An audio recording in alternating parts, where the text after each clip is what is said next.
Hey guys, welcome back to Funny Blunt Truth. We're on episode 19. My name is Dave. Don's on a podcast, of course, and we have a special guest for this episode. It's an amateur filmmaker, a guy out there, trying to do his thing and hit the big leagues. So we're going to have a cool perspective on the amateur film scene and the difficulties with that. And his name is Kuenn of Newbreed Films, and he also runs Newbreed Film Reviews, which is a popular podcast on the internet. So you want to say hi to the listeners out there, Brian?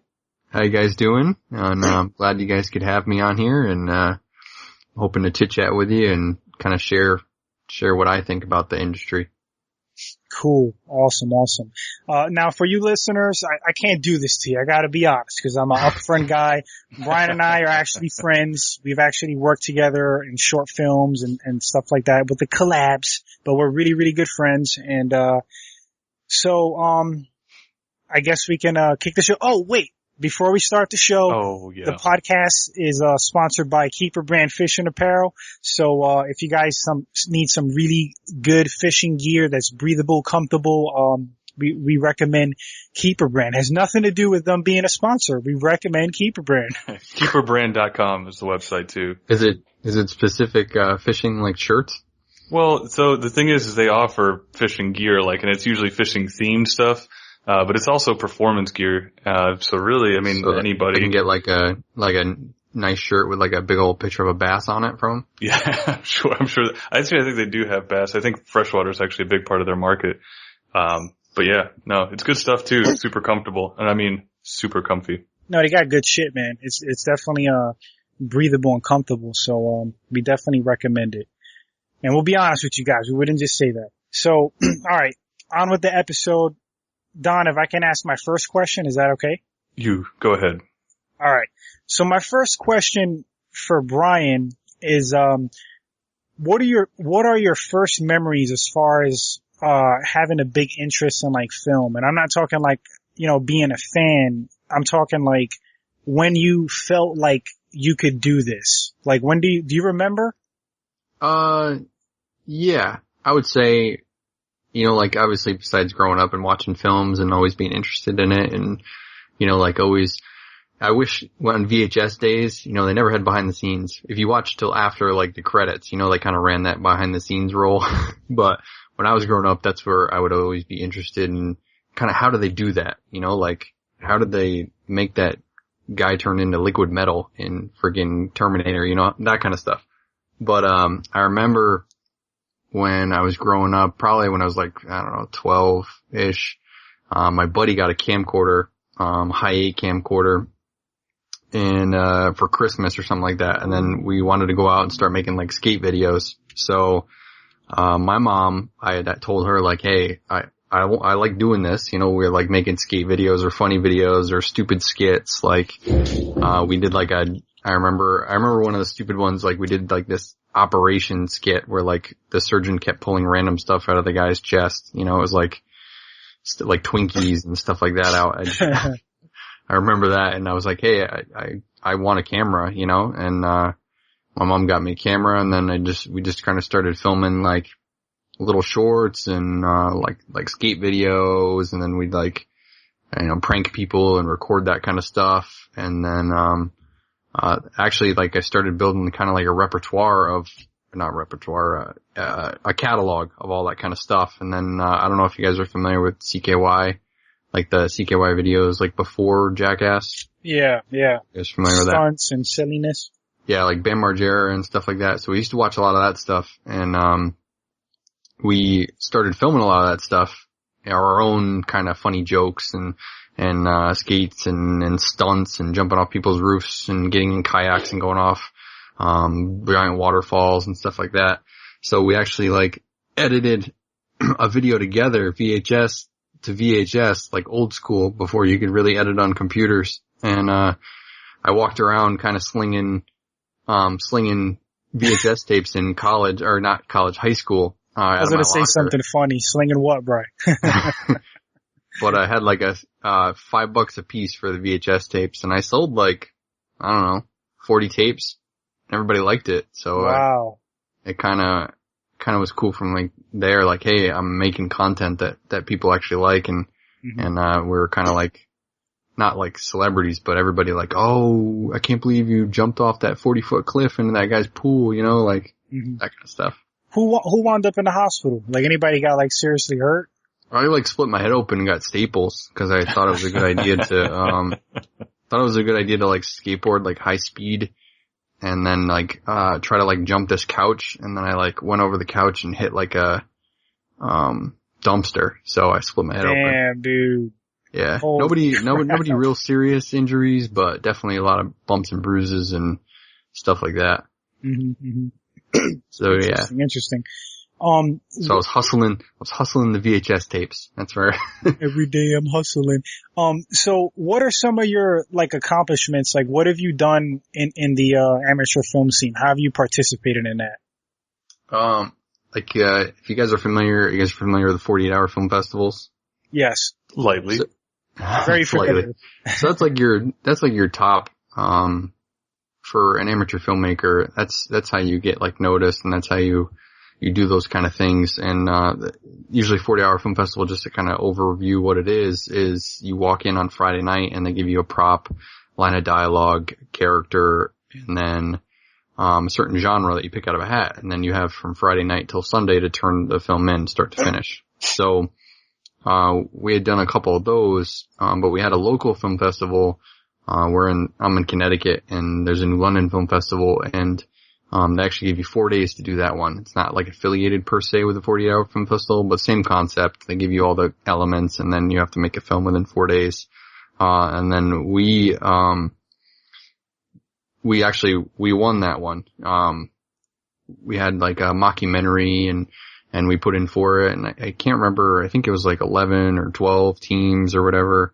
We came up on top to being the best film that was out there, and that was pretty cool. And you want to go into a little more detail on that one? Yeah.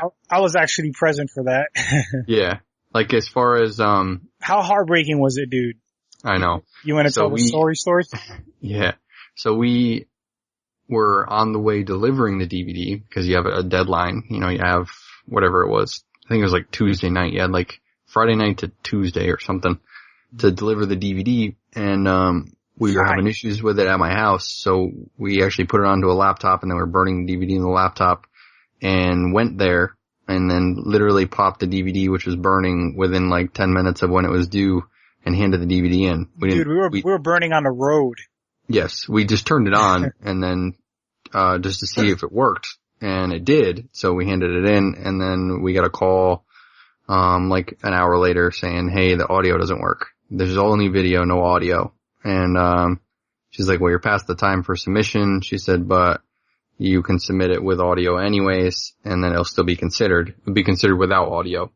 And so we sent it in, and the whole thing went through. We didn't like officially win, but the lady pulled me aside who ran the organization. Her name is Barbara. She's a nice lady. She pulled me aside. She said, hey, I just want to let you know you won. She said, your film was the best film that was there.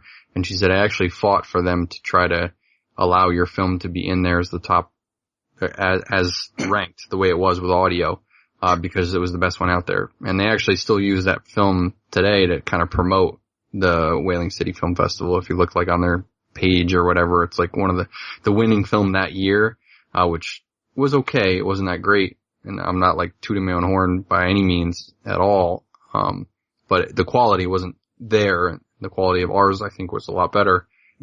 They still promote our film. So it was an unofficial win, but it was definitely an accomplishment that you can beat out those many teams, you know. And it must be like affirmation that, you know, you may be onto something, right? I mean, it's a city contest. Like, you won a city contest.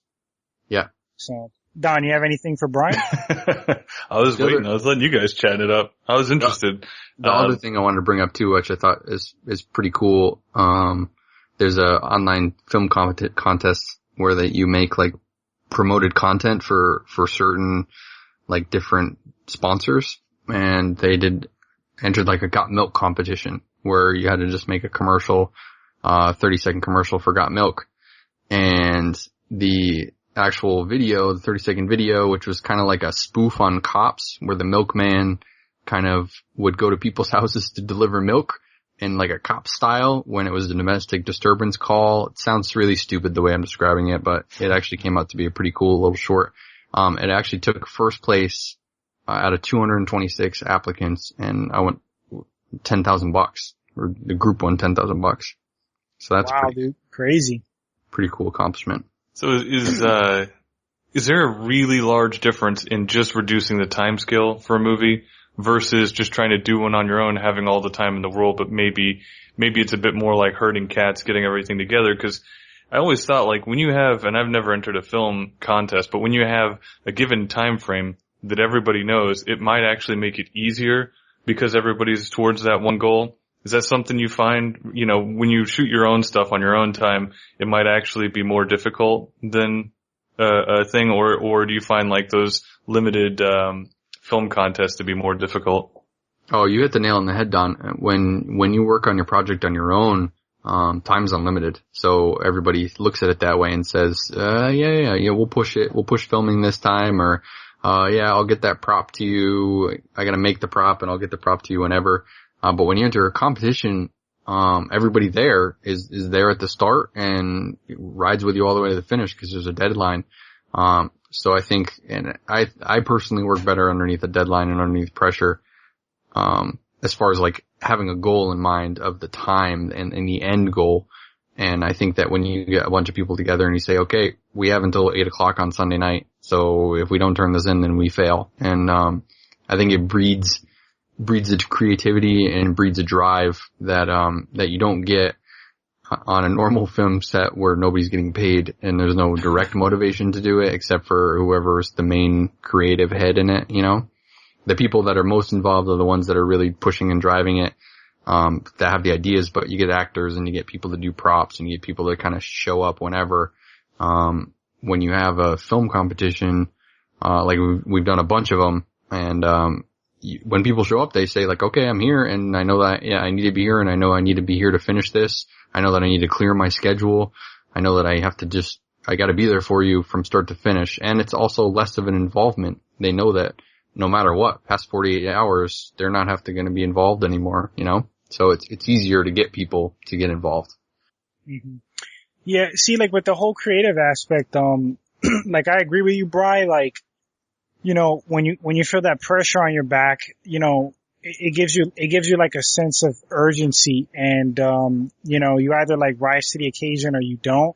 But I think there's there's good and bad with that, because I think a lot of times also like when you really take your time with something, like think about like scripts are like rewritten like 5 times before like the final product is released. So you got to think when you rewrite something for a 5th time, it's got to be better than the first, you know? So, but with like rush short films, I don't know. It's good and bad. Like you said, it kind of gives you that fire under your ass to like, you know, get it going and pump something out good. You feel that pressure, but, I'm kind of torn with having like all the time in the world and being rushed. It doesn't, that's just me.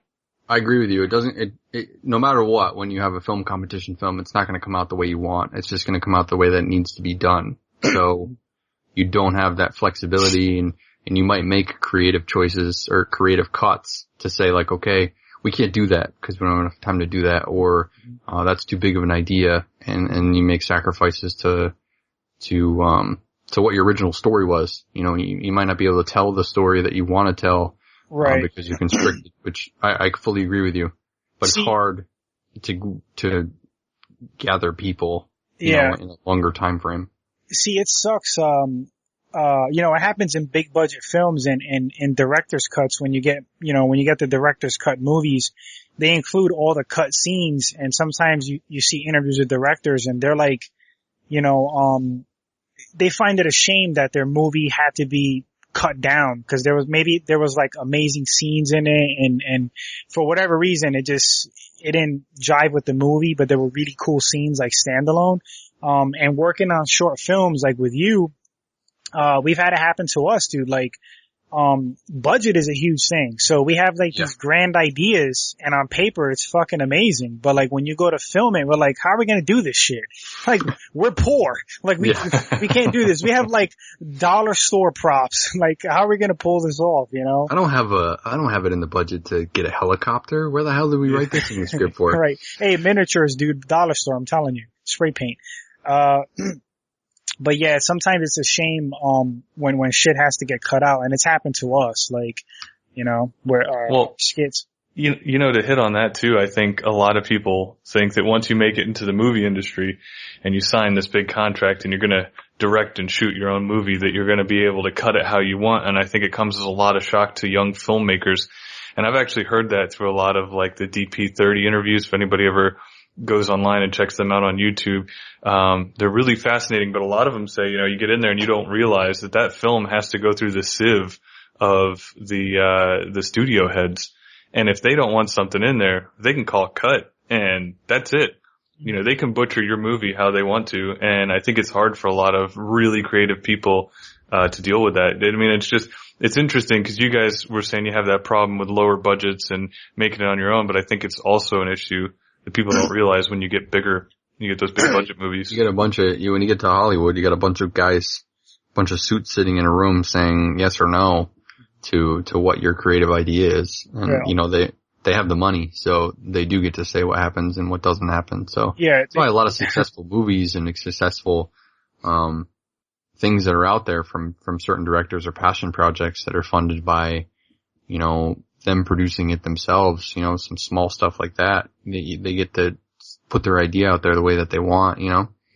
I think some directors have to walk away and say, hey, Edgar Wright walked away from Ant-Man because they wanted to do it creatively different than him. And he said, hey, I don't want to do it this way. So if you're going to force me to do it a way that you want, then I'm not going to do it. So. Which is a damn shame, because I'm sure you're well aware, I'm a big campaigner of Edgar Wright. He's great. I think he's one of the best modern filmmakers. Sorry, I didn't mean to talk over you. He's phenomenal, and Marvel essentially drove him away. But I think they've done that with a lot of directors. Mm-hmm. Yeah, I think the only directors that get away with doing whatever the F they want are the real big league guys that they have leverage over the studios, because like money talks, bullshit walks. So like when studios see that they have something major to gain by letting this director with a proven track record of doing whatever the fuck he wants, it's going to make a ton of money. They're like, all right, let him do it because he's going to make us more money. But Tarantino. I was just watching too. I just watched like, a thing that popped up about like Jaws, and like, you know, that's obviously one of my favorite films. And they talked about Steven Spielberg, and the initial production budget was for 2 months out on the ocean, and then it ended up being like 8 months or something like that. And production was almost kind of halt because they were like just dumping money into the water into this thing because it was 6 months past when it was initially supposed to do.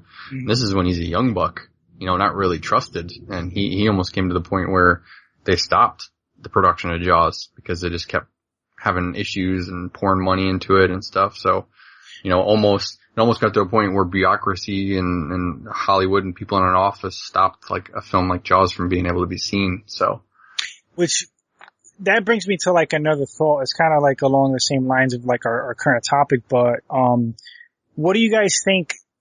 What do you think produces better content? Collaborations or when someone has full control of their idea from top to bottom? And before you guys answer, I just want to give my answer.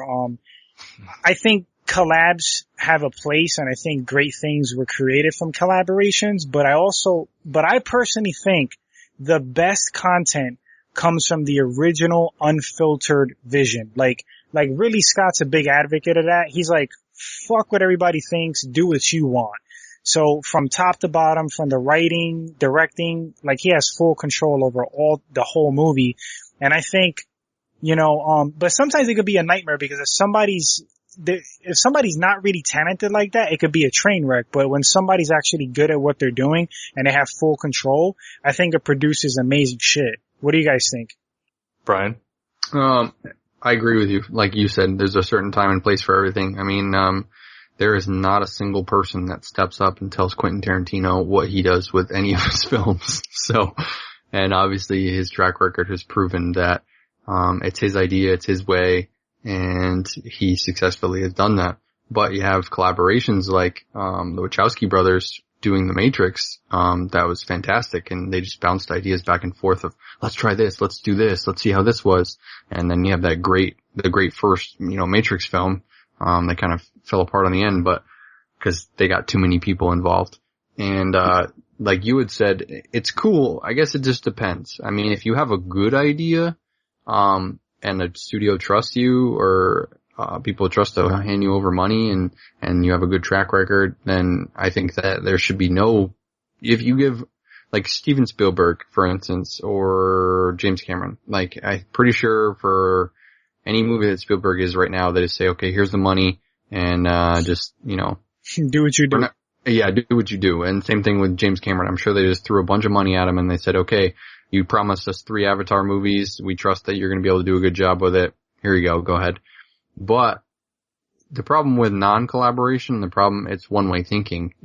I think the old saying, 2 heads are better than one is good in any kind of situation. You gotta sometimes have people put you in check, and also some people make you think outside the box and think outside of how you would convey it. I mean, sort of filmmaking is a story. So if you're not telling the story in the right way or you are not conveying exactly what you're supposed to, and in your mind you're thinking, hey, I'm conveying this portrayal of this story of this character, and you're not being able to come across that, somebody getting in for a collaboration to kind of straighten you out is a good idea. So, well, what about the balance sometimes when you have a person that's way out there and then you have a person that's a little more conservative, and then somewhere in the middle of both ideas some amazing shit occurs. Like that's the sweet spot. That's the sweet spot. That happens too, Mm-hmm. It even happens with music. Like when you have bands, when sometimes you have like a formula of like that group, and then once people go their own ways, like one guy wants to be, let's say you have a vocalist of a band and he doesn't fully write his own shit, the guitarist helps him. So once that band goes separate ways in a way, like that one vocalist is like, I'm gonna do a solo project, and this shit comes out like garbage. Cause that chemistry, that whatever mix that was making the original content awesome is not there.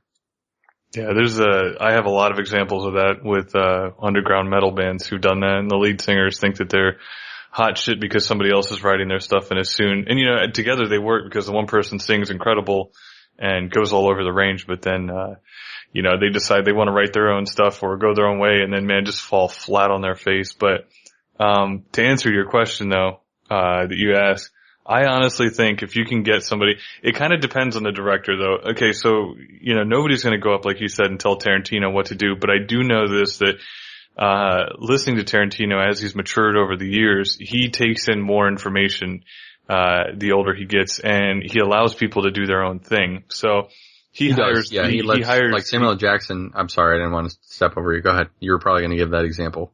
Well, I was going to say he hires the best people in the industry. So True. Like his director of photography, his lighting guys and everything are people he's carried over who are the best of the best. So all he has to say is, I want the scene to look good and it needs to be like this and needs to be like that. So his vision doesn't really change. He has the best people to come bring that to life, and he trusts them. And I think the example that you're about to give is Sam Jackson saying, the best director is like a Tarantino. All you gotta do is tell me, faster, slower, louder, and softer. And that's all he really does, because he hires his actors to be actors. Right. So he lets them do that. He hires his DP to be the director of photography and all this stuff. So they do it all, and he hires the best people. But then you do get those rare exceptions where you get, and I know you guys are going to roll your eyes here, but you get those Stanley Kubricks who are those, I think honestly for me, like once in a century type people. He would have so much innate control over every detail happening on set. And if you ever get to watch some of the documentaries about the guy, he would go through, with one of his actors who played on Dr. Strangelove, with the actor, he found out, like, he looked at the actors' personal lives before they got hired, found out the one guy was a big chess player, but he was also a hard ass. So he went in there one of the very first days on set and he pulled out a chessboard with the actor and he said, let's play. Before they shot any scenes or anything, and he whooped his ass, like, real bad. Because Stanley Kubrick was super intelligent. He was really good at that stuff. And basically put that actor into check right then and there. So for the rest of the set, he knew that he was, dominant over this guy. Or, who was the chick who was in, The Shining? Duvall? Shelley Duvall. Shelley Duvall. She played Olive Oil in the Popeye movie. Dude, if you ever get to see the behind the scenes footage of him and how he tormented the living daylights out of her just to get the performance he needed, and, you know, it's one of those things, and he got to do whatever he wanted to do. Like the studio execs would just pour money on him because he would make money, and he made those historic movies. But that's pretty rare. I think a lot of modern day directors, even if they're a solo act, still have a lot going on. Like a Christopher Nolan gets to do whatever he wants, but he bounces ideas off of his brother that he takes with him on every movie. So to me, it's one of those things, you know. Interesting take. I got a question for you, Bri. Yep. So who are your biggest inspirations in the film industry? It could be actors, it could be directors, it could be camera guys. Like who inspires you? I would have to say, like I'd already kind of mentioned before, like I respect Quentin Tarantino as a director and a writer, because like I think, we've had this conversation before, that I think the best content that you're going to have from a director is content that he wrote. You know, I'm not a good writer, and, the projects that I've worked on, it's been mostly a script kind of handed to me and then I kind of run with it. And, but I really respect the fact that it's coming from a piece of paper, his head, his ideas, and then he's putting it on screen start to finish, cradle to grave. It's his baby. So I really respect that. And, as far as like other directors and styles that I like, Steven Spielberg, obviously, James Cameron, I like Ridley Scott as well. And like we just mentioned before, I always wanted to have a style that's kind of like Edgar Wright. I love like his quick takes, like, and, I'm sure that's a direction from him. That's a style signature that he has, like Shaun of the Dead, you know, and, Hot Fuzz and all that kind of stuff. Those quick cuts are something like I love when I see a film that can integrate that. Yeah, see, I can only take a few, I can only take so much of that style, dude. I'm not not to cut you off, I'm sorry, but I'm not as big of a fan as you guys. Like, I think he's talented, but his style almost gets annoying to me because it's so, really? It's so out of the norm of like traditional filmmaking. It's very speedy and not flashy is not the word, but it's like new age. It's very like quick cuts and it's not hard to keep track of things, but I think it's almost, sometimes it kind of does make it a little hard to follow the movie. That's just my opinion. Yeah, but that opinion is how I feel about Transformers. You know, I tried to watch that before. Oh, but that's garbage. Yeah, but that's what I'm saying. There's so many jump cuts so fast. I think what Brian's getting at is like the whip pans and you know, the scene cuts, or if you ever saw Scott Pilgrim, he would just have the entire lighting crew when they were done with the scene to make it look cool, because this is just the way he works. He likes to have fun, and I think that's what Brian likes and why I like him, because it looks like it's fun, like when he's making it. But yeah, he would have them, when they were done with the scene in Scott Pilgrim and they wanted to transition to the next one, they would literally, and you see the screen go black in the movie theater when you watch it, he literally had the entire lighting crew shut all the breakers off. And so they would film a scene, and as soon as the one person said the last word, he would give the signal and everything, all the lights on set would go completely out. So I mean, it would be just pitch black, and that to me is a signal that he's just having a good time, and that's, I think, why Brian and I dig on him, because he's creative, you know? Right. Yeah, those would be kind of where I pull the inspiration of. I haven't really gone into the acting aspects or anything like that. If I'm in a film, it's usually, to play like the the unnamed guy that's at the gas station, or the bartender that says 2 lines, you know, so, that's just not something that interests me. Like, cinematography and directing and writing is something that I would like to get into. I'm actually working on a script now, and like 70 pages is the most I think I've ever written in my entire life. So, now you were mentioning acting, and I have to get this question off my chest because I'm just dying to know. Yeah. Dave was a talent in one of your movies, or in some of them, right? Yes. Okay, because I watched a few, and how bad is he to work with? How difficult is Dave to work with as an actor? Dave is a special. That's a long answer. Special kind of guy. He is. And Dave, I respect him in all aspects of when he has a idea in mind about something, he sticks with that idea. You know, he has a vision and he keeps that vision. Dave, his best roles that I've had in short films with me are character roles. He is definitely, pure definition of a method actor. He needs to completely take on a different character, other than himself, and he does fantastic. He can, become a retarded fisherman, or he could become a 1920s gangster. Those are very easy for him. So, at that point too, he's always helped me on set, but when he is ready for him to act, he completely will shut off, like, helping the way the set needs to be or people need to be. He kind of just like, okay, this is where I have to step in, this is where I have to act, this is where my line's gonna go, and that's my focus. So, do you think it's difficult or easier to have somebody who's as passionate about filmmaking working with you on set, whether it be Dave or somebody else? I think, it's difficult and easy at the same time, because it's harder to have somebody there that doesn't care about being there, that doesn't want to put anything in there. I'd rather have somebody that's gung-ho and is gonna step toe-to-toe with me to try to prove their point and to try to get across what they want to convey or the story that they want to push or the idea, like, hey, I think that we should do it this way. I'd rather appreciate a person doing that than somebody that's just like, okay, when are we going to eat lunch? Okay, are we done yet? I only want to do one more take and then I'm done. You know, like, I'd rather have that. That kills the vibe, man. Completely kills the energy on set. We've been in situations like that before, correct, Dave? Like, yes, yes. And, I can't remember which director says this, and I always go back to this all the time. If you don't have, like, a scriptwriter or a story, if you can't argue any point in your story and try to prove your point, it's not worth being in there. You know what I mean? So if you can't convey why you had that in the script or why that's an essential part of the story, then just throw it out, because, you know, that it's just fluff and it's not going to do you any good. Now, I was gonna say thanks for the compliments, man. And, it's true, like, as far as, like, acting, like, I get really excited for comedy. That's, like, my niche. Like, I like comedy, and I just get really excited to play colorful actors. I mean, colorful characters. Like, it doesn't matter if it's comedy or not.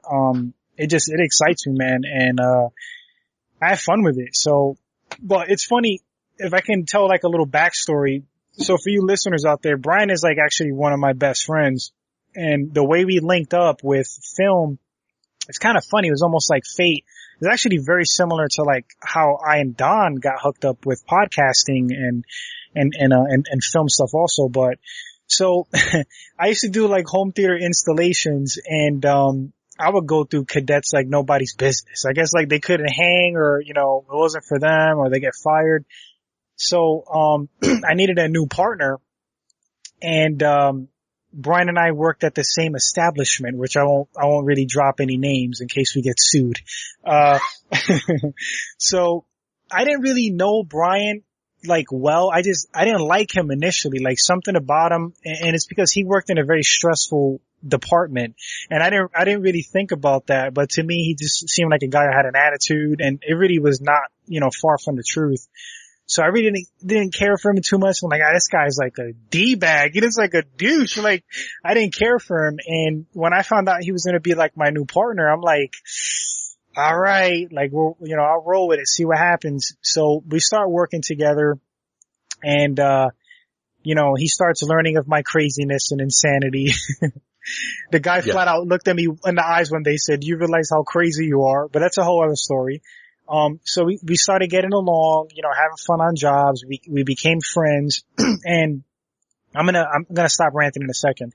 So I started writing in my teens. I used to write, like, mock sequels to movies. Like, I wrote, like, I started a sequel to The Thing.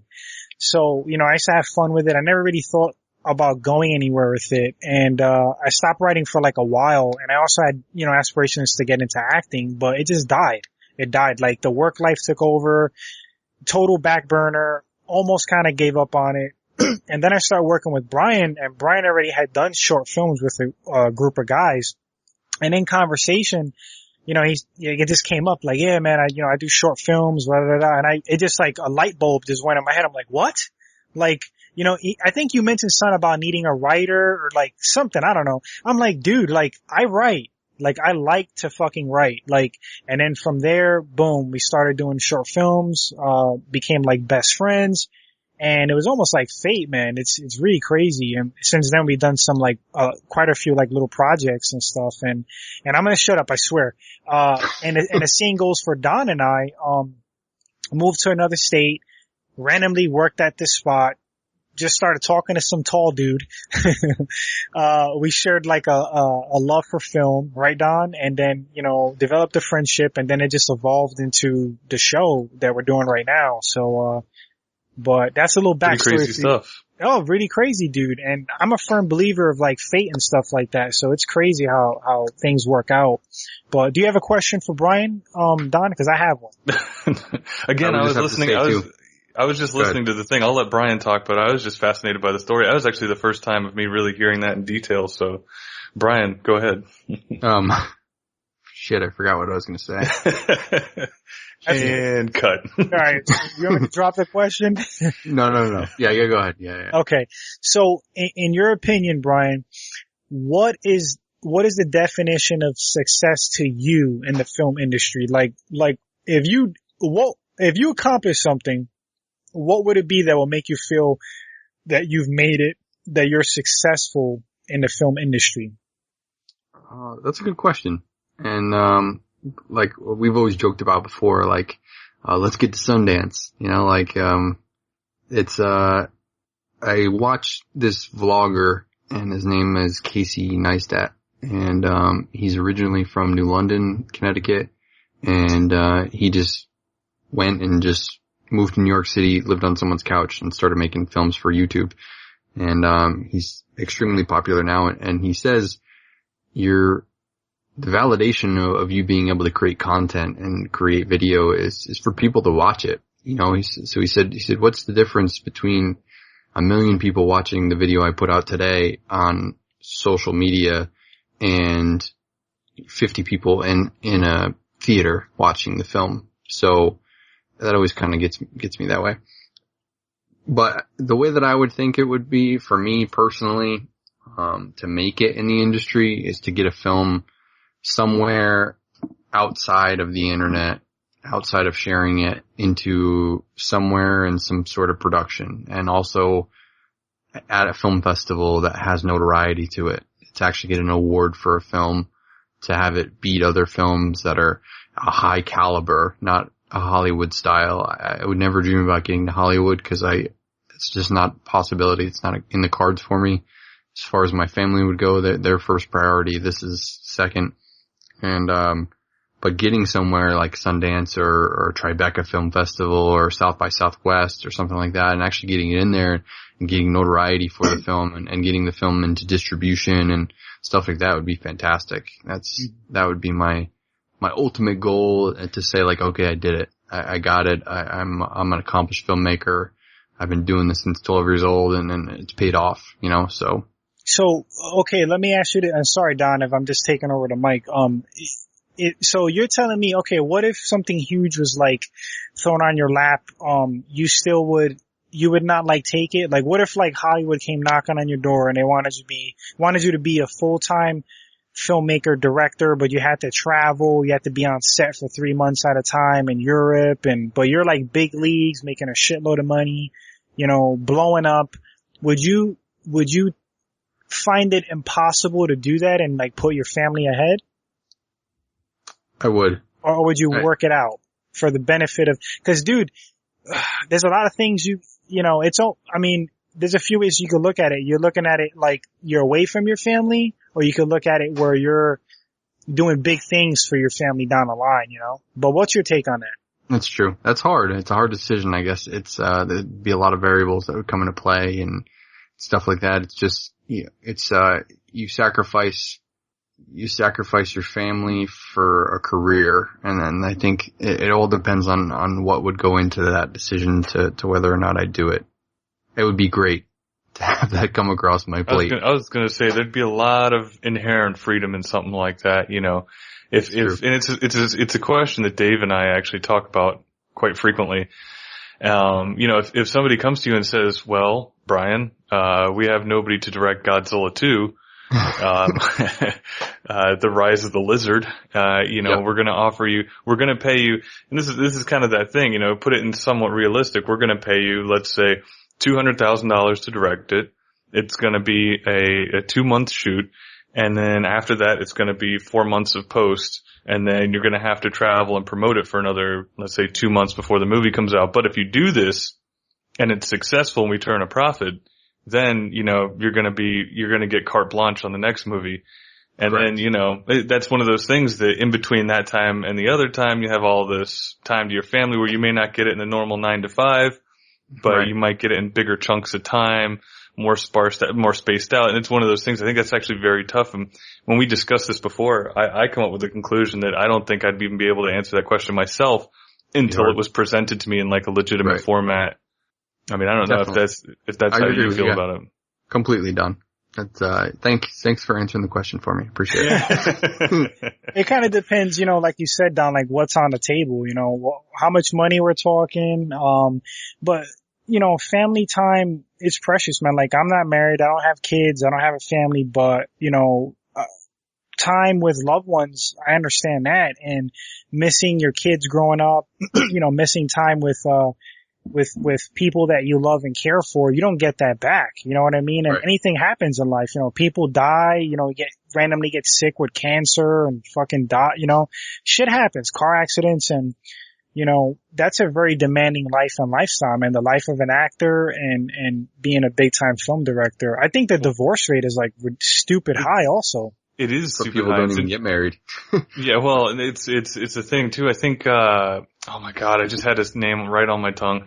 I can't remember the director's name, but he was talking about this, David Fincher, and he goes, you don't understand. He goes, to be a director is your life. And he goes, you know, I lost my wife, she divorced me, you know, the family is almost estranged anymore, and he still does directing, because he goes, they have to understand going into it that that's the life. You have to dedicate tons and tons of time to it. Even, if you ever follow Robert Rodriguez, he, you know, any of his behind the scenes footage on how he edits, he's up until 4 or 5 in the morning. I mean, he pulls these days where he goes without sleep for, you know, like a week straight or something like that, or very little.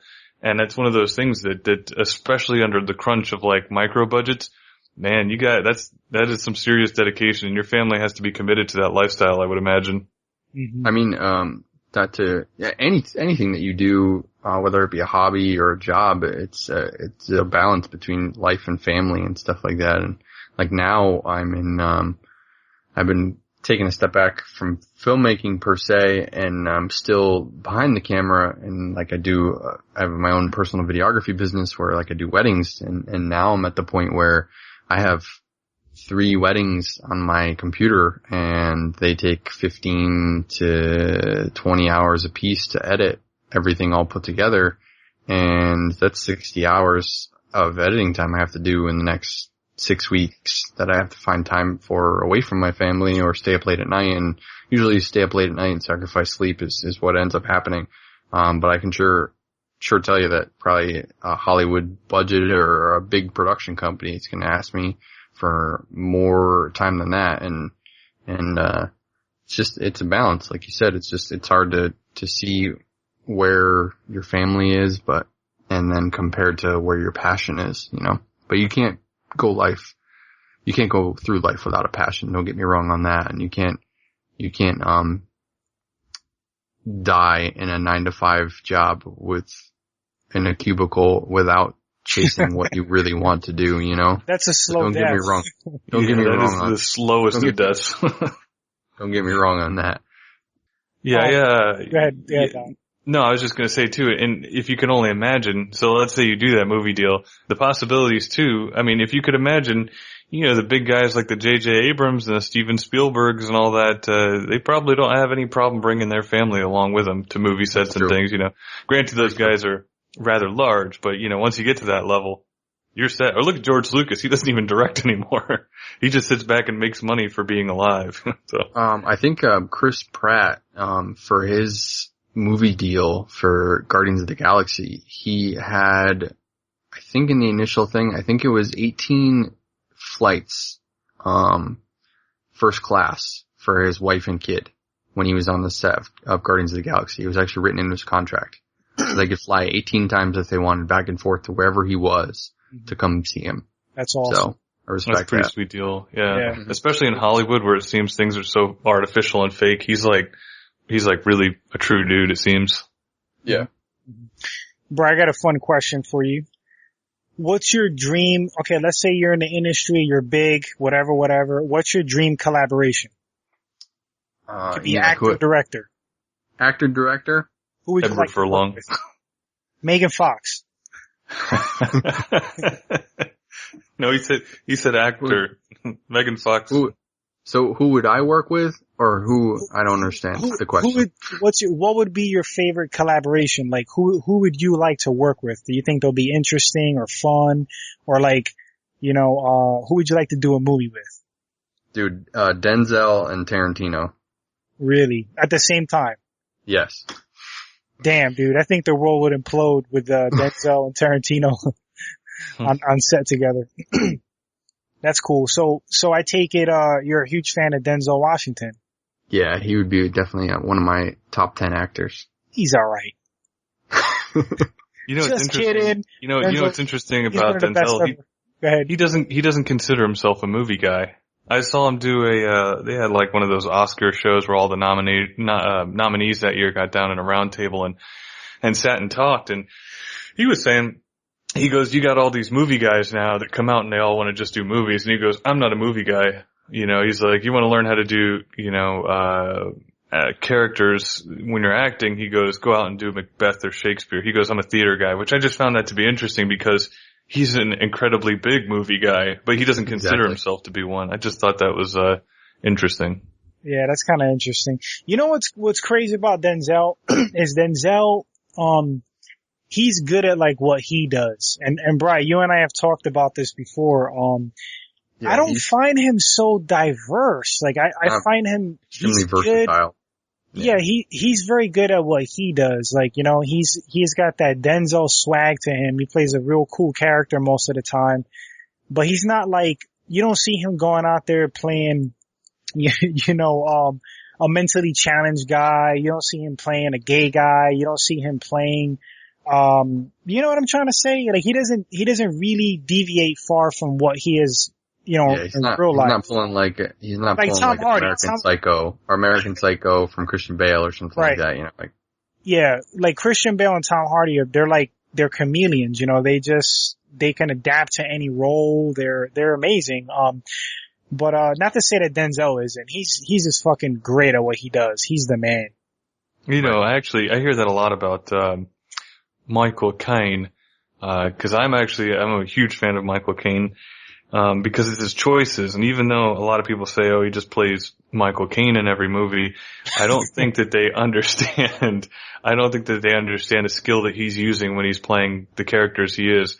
Like, I read a book about him, that he wrote, where he was talking about even just something as simple as crying on scene, where he goes, a lot of guys, you'll see these modern actors get up there, and they go, okay, your dog's been shot, Bill. You react. And it's just, the waterworks like crazy and they're crying, but it's not believable. And he goes, why isn't it believable? It's not believable because in real life, you don't cry right when something happens. You have to try not to cry. And that's what makes a scene convincing or not. He goes, you don't want to tell the audience what to feel. You want to allude to the fact of what you're feeling in conflict inside, but let them figure it out, and it'll make a much more intense scene. So he's extremely analytical when he's doing something. And if you ever see a scene where he gets like real teary-eyed, it's him crying, trying not to cry. And that's what makes his scenes really powerful. And he never blinks too.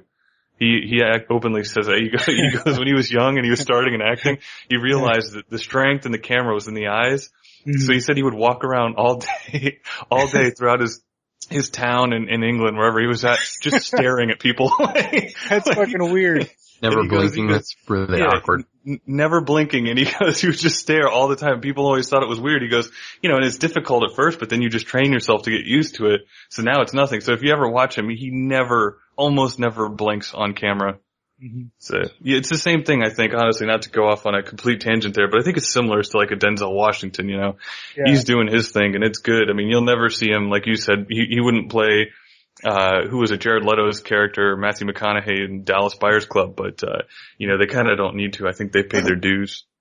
You see, I appreciate. It's good for what he does, Yeah, I appreciate, that style of acting, but I don't know, I like the guys who are like hardcore method actors, like a Daniel Day-Lewis who will go out and catch VD on purpose so he can cry on set. That's dedicated. Okay. That's a true story, guys. Like he went out there and that's not true. Don't be spreading that around. That's not true. Okay. Daniel Day-Lewis. He broke a rib when he was doing a movie just because he was contorting himself so bad. I think it was called My Left Foot, where he played a guy with Parkinson's or something. And, he was so into the scene that he actually broke his own rib cage from muscle contortion. Dude, the dude is fucking legit. But I think for me, I don't know if it's the same for the two of you guys, but I appreciate like the wide array of acting. You know what I mean? So it may be somebody who's like a Sam Jackson or Denzel or who is it? Michael Caine. Or then you have the Daniel Day-Lewises, you have these people that can just morph into any role. But I kind of appreciate all of it as long as the person's just not shitty, Exactly. As long as they're just not a cardboard box. I get really irritated when you get some like pretty boy in there or, whatever male model and it's just a cardboard cutout in a big role. And like prime example, Megan Fox, prime example though, if you watch the remake on Godzilla, did you saw that with Bryan Cranston, right? Yeah. Tell me Bryan Cranston didn't just drill that Aaron Taylor Johnson kid into the ground with acting, because that other kid is a pretty boy, and he's actually a pretty good actor. He was good in Kick-Ass, but my God, he was completely outdone. Yeah, he was just eclipsed. Like, Bryan Cranston he's just amazing. He's an awesome actor, man. And, that guy was like a brick in that movie, dude. That's what I'm saying. He was just a pretty face. And it's unfortunate because I liked him in Kick-Ass, the first one. But yeah, dude, especially when they kill off Bryan Cranston, I was like, no, there goes the best part of the movie. I was actually surprised he got killed off like so soon in that movie. I was disappointed. Big name, yeah. Brian, I got a question for you. So as far as like actually making it in the industry, breaking into that world, what do you think is the biggest obstacle stopping people from blowing up? Like in your opinion, how do you reach that upper class, to be like a filmmaker big time? Like how do you get to that level? How do you get into the industry? Yeah, people. Okay, so you think it's politics? Yeah, alright, so not so much. I mean, you can make a viral video, like you can get out there and you can make this awesome film that gets passed around, and like a lot of people do this with fan films, like District 9 was a fan film, and he was a filmmaker beforehand. Why can't I think of what his name is off the top of my head? David Blum? Neil Blomkamp. Neil Blomkamp, there you go. He was a filmmaker beforehand, but he made this short online, and guess what? That spun him off into being able to do this movie. Now he's like in talks for the new Alien. But also the guy who did the short for Saw. I mean, he just did a really good short film, and it just kind of spun off. He ran it through the film circuits of horror films and just got kind of recognized that way. But a lot of it is you gotta know the right people, and you also gotta have, another big factor is time. Like, you need time. You need to be able to devote as much time as possible to it, and you need to be able to be a PA on set or work as a grip in LA and move to areas like New York City and Los Angeles where a lot of the stuff's happening. And I don't think nowadays you have to be in film school, and I don't think it requires you to have a degree in that, but it does require you to actually have experience. So getting out there and making films and getting recognized that way, I think with the way that the internet works and everything like that, and you being able to kind of just share your stuff out there, if you make really good piece of content and somebody sees it and they like it, then they can pick you up. But I think first and foremost, it's hey, I know a guy who did this great film, so why don't you throw a big budget at him and have him do the new Ghostbusters with all dogs, like something like that. Oh my God. That's not a bad idea. You heard it here first. Ghost Dogs Busters. Yeah. No comment. We won't go crazy. We won't go crazy on that, but that's popped in my head. Yeah. Just like Pikachu with a shotgun, man. We're spearheading all kinds of great ideas here on this podcast. We're ahead of the game. We're ahead of the game right there. So, Brian, I did want to change it up a little bit, and even though you're a friend, you're still not free from the rapid fire. It's become a source of requests from quite a few people. So, okay. I'm just gonna shout some things out. I don't know if you've listened to us before, but I just want you to answer as fast as you can. You ready? You down? Yes. You sure? I am. Okay. Email or snail mail? Email. River or ocean? Ocean. Are you gonna have a horn on your head the rest of your life or a tail coming out of your ass? Horn. British accent or French accent? British. Hiking a mountain or flying a jet? Jet. Poppin' bubble wrap or poppin' bubble gum? Bubble gum. Bear Grylls or Les Stroud? Bear Grylls just 'cause he's an entertainer. All right, here's a good one for you. Fifth Element or Independence Day? Fifth Element, all the way. Oh, yeah, that's a good choice. I would go with that. Stand-up comedy or comedy movie? Stand-up comedy. Okay. You can get cracking me up in there, Toothpaste or mouthwash? It depends on if you're in a pinch. Mouthwash. All right, and for the last one, if you could travel to the past or travel to the future? Future. Really? That would be it? What would you go in for the future, just out of curiosity? I see where I end up. You just go for the technology? You just want to see where the human race is heading if Donald Trump becomes president? Well, yeah, we're screwed. Either way, either president we're screwed, but the future is bleak. Yeah, we'll not get too political.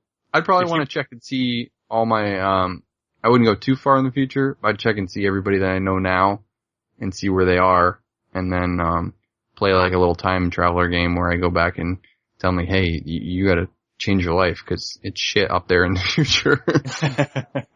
Well, let's say you can't affect your previous life. You can only go up and view it, but you can't talk about it once you do it. See, I think for me, I would have a hard time not going into the future, like 1500 years. Yeah. Just to see, just out of curiosity, have no more cell phones, everything's like wirelessly. Nuke ourselves and not exist anymore at that point.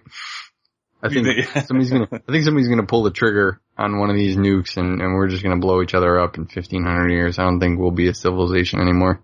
There could also be that switch that this machine will solve a lot of our problems and they switch it on and whoopsie. True. There's a runaway effect. That's interesting, man. I would have figured you were a travel back into the past kind of guy. But, no. real quick, Dave, if I ask you the same question, which way would you go? Which question? The last one. You wasn't even paying attention. No, you wasn't. Drifted a second. Don't worry, we're only recording a podcast here. Okay, would you go into the future or the past, Dave? Ooh, that's a tough question, dude. Would I go into the future? Okay, I would personally go into the past because I know it's in the past and I can possibly correct mistakes and make my future better. Smart guy. But you don't know what's ahead in the future. You may fucking teleport into like a zombie apocalypse. How do you know what's ahead? That could be very true. You know what I mean? So if I had to pick, I probably would say I'll go back to the time, where something shitty happened and I correct something, and that would be my mindset. So what if you could go back and not change anything? You could only go back and you're in a little bubble, you're invisible, nobody can see you, and it's just going for observation. Where would you go to see? What would you go to see? Just for observation. Just observation. Well, I mean, it would be in the future because the past I've already seen. My perspective. No, yeah, but you could say that. But if you could go back into the dinosaurs and just chill back there and see, what they were actually like, I think I would actually do that. Okay, so not my past. You're talking about the past in general. Oh, anything. Yeah, no, anything. Okay. Well, that changes the whole question. Why would you want to go back into your own past? I don't know, dude. I got like 4 hours of sleep. All right, hold on. Let me re-answer that. So, let me just clarify something. Is it a protective bubble? Like I can't get hurt? Yeah, totally protected. So you go back, like, let's say you're like in the TARDIS, so nobody can see you. You're in a protective bubble. You can't get crushed. You can't get hurt. So you could sit there if you wanted to go back in time and watch like the first atom bomb go off, and you can be with him. What if I gotta pee? What happens if I gotta pee? Well, then you pee. I wouldn't recommend it, but you could pee on yourself if you wanted to. You could do that now, though, so too. Nothing could escape the bubble? Alright. Nothing could escape the bubble. Alright. Even my own feces or pee? Okay. So, to answer your question, anywhere in the past or anywhere in the future, I probably would still pick the past because, again, like, you can transport to the future and it can just be like a barren landscape and you won't see shit interesting. But the past, I know what's going on back there. So I would want to see the dinosaurs. I would want to see, if you're talking, I can go at any point. I want to go back to the Big Bang, and I want to be floating in space in a protective bubble and see the fucking Big Bang occur. That would be pretty sweet. What if you went back to see the Big Bang and then you found out like there's different physics involved? And you can come back and you're like, dude, there's different physics. You guys have it wrong. It was like this thing, but you can't tell them because in order to travel back in time, you swore an oath not to tell anyone upon you guys have a cool movie idea. So, yeah, usually by the end of an episode, we're way off the rails anyhow. So. What's the second part of that question, though? I'm all confused. So if that occurs, I can't tell anyone? Yeah, like if you could travel to the future or the past, I'm making these rules up as we go, okay? If you could travel to the future or the past, you don't interact with anything, nothing interacts with you, you can be there to visit, but the only way you can travel back is if you agree to keep everything and all the paradoxes at bay. You can't speak about it to anyone. I mean, it would suck, like if I came back and I knew all, had all this knowledge I couldn't share, but again, I would pick the past because But that's what I'm saying. What if you saw the Big Bang? You go, oh no, it wasn't that. It was something else. And you have like all this knowledge that you could like correct physics as we know it, but you couldn't tell anybody. Well, I don't know how to answer that other than how I did. I said it would suck. Like I don't know what to say. Like it would just suck. Well, that wouldn't be a good movie ending, Dave, where you just sat there and just thought it would suck. So you gotta sitting on a bench like Forrest Gump, like damn, man.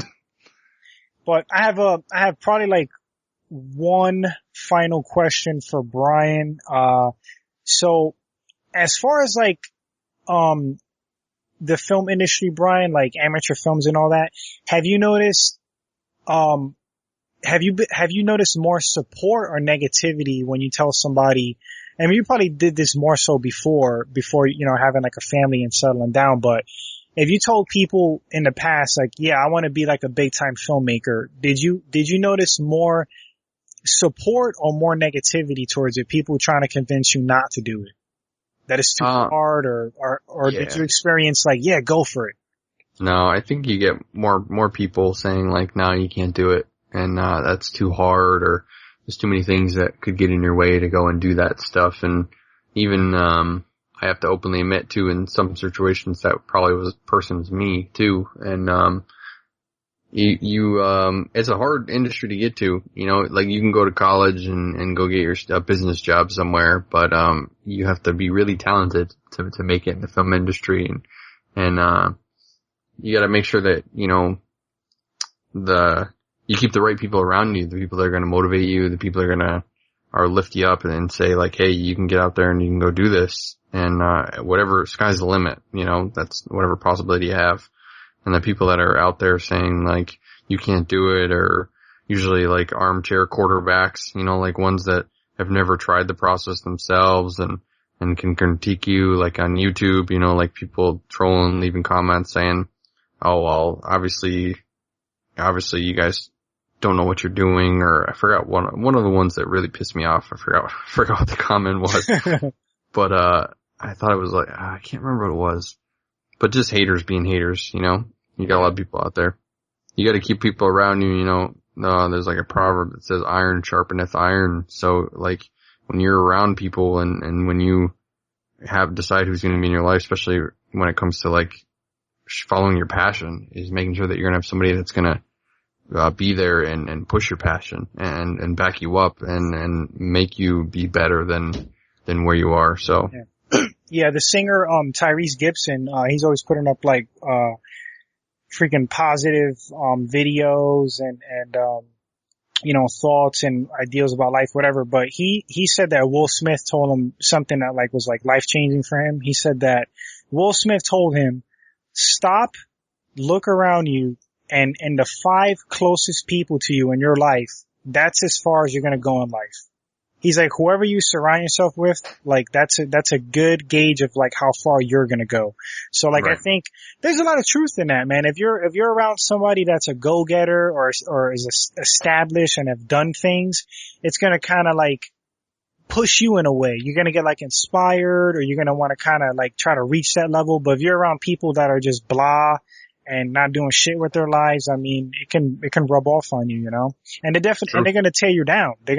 Because they haven't done shit with their lives, or don't have any hopes or dreams, they're gonna just have an attitude of like, what are the odds, or blah, blah, blah. But when you have people who've actually done stuff and push, they're gonna push you. They're gonna be like, yeah, right. Man, go for it. But, I got nothing else for Brian. Do you, have anything, Don? No, I just, if he has any, sites or podcasts he wants to plug, Brian? Yeah, you can check some of my workout, and if you guys want to see Dave in action in some short films, for some of them, it's youtube.com/Newbreed Films, and you can check out all the stuff on there. And we also do a movie podcast that's called Newbreed Film Reviews. And if you guys want to check out, lately what I've been doing is more commercialized stuff, doing videos for weddings, and also local businesses and stuff like that. Brian Kuenn Videography. There's a Facebook and YouTube page for that. So that's kind of where my momentum has been going behind. I'm just keeping myself behind the camera. If I'm turning a profit, I'm good with that. And, I think we wish you all the best of luck. I mean, just like everybody else, I think most of the, everybody actually that we've had on here is going through like the same stuff, just trying to make it in the world, doing something they love to do. So I think we all wish you, the best of luck. For Brian, Dave, and myself, that's been episode 19 at Funny Blunt Truth. Make sure you, that was mistake number 3, by the way. We were just talking about this. I meant to say mistake number 3. Damn it. And he was almost catching up. So you can find us, by the way, if I would have done this correctly, you can find us on Twitter and Instagram at, Funny Blunt Truth, on Facebook, all the same. And if you guys have any questions, concern, want to email, want to talk to Dave directly because he's so damn handsome, that's, funnybluntruthpodcast@gmail.com. But back to my original. Thanks, Brian, for being on. For Dave and myself, Thanks Don, for having me. This has been episode 19 of Funny Blunt Truth. We'll see you guys on the next one. Later.